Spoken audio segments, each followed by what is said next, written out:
ابو داؤد شریف کی حدیث ہے، نبی کریم صلی اللہ تعالی علیہ وآلہ وسلم نے ارشاد فرمایا، من احب للہ وابغض للہ واعطى للہ ومنع للہ فقد استکمل الایمان۔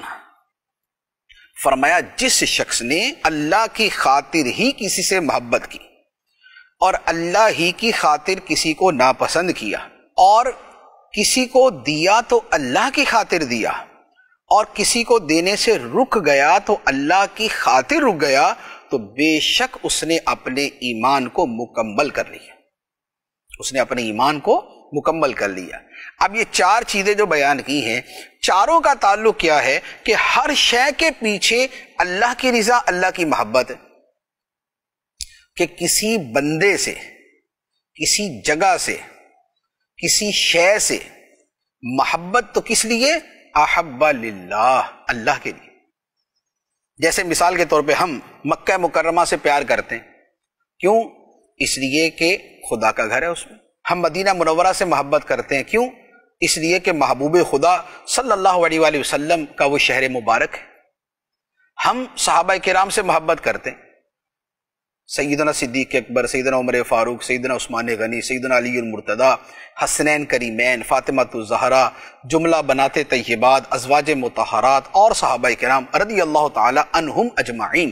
ہم ان سب سے محبت کرتے ہیں اس لیے کہ یہ محبت خدا کی محبت کی وجہ سے ہے، خدا کے رسول کی محبت کی وجہ سے۔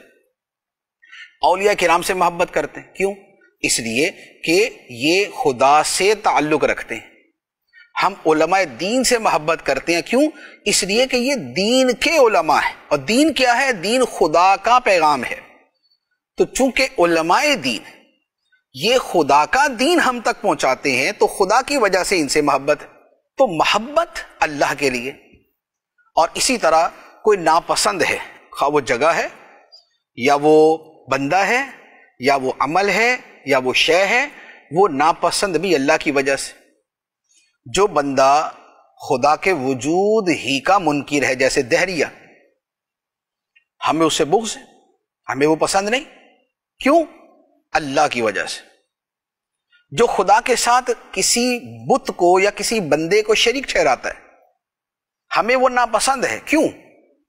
اللہ کی وجہ سے، کہ اس نے خدا کی قدر نہیں کی جیسی کرنی چاہیے تھی۔ اسی طریقے سے جو گستاخ رسول ہے، جو گستاخ صحابہ ہے، جو گستاخ اولیاء ہے، ہمیں ناپسند ہے، کیوں؟ اس لیے کہ وہ اللہ کے نبی کی بارگاہ میں گستاخ ہے، وہ اللہ کے دوستوں کی بارگاہ میں بے ادب ہے۔ تو ہمارا ناپسند کرنا بھی اللہ کی وجہ سے، تو محبت رکھنا اللہ کی وجہ سے، ناپسند کرنا اللہ کی وجہ سے۔ اسی طرح اگلی بات کیا بیان فرمائی کہ اس کا کسی کو دینا بھی اللہ کی وجہ سے اور کسی کو نہ دینا بھی اللہ کی وجہ سے۔ مسجد میں بندہ دیتا کیوں؟ ذاتی فائدہ تو نہیں ہے، اللہ کی محبت میں دیتا ہے۔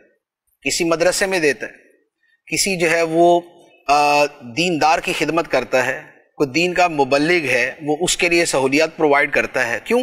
اللہ کے لیے۔ یا نیک آدمی ہے، اس نیک بندے کو کوئی شخص اس کی خدمت کے لیے کچھ پیش کرتا ہے، کیوں؟ اس لیے کہ یار نیک آدمی ہے، یہ خدا کی بندگی کرنے والا ہے۔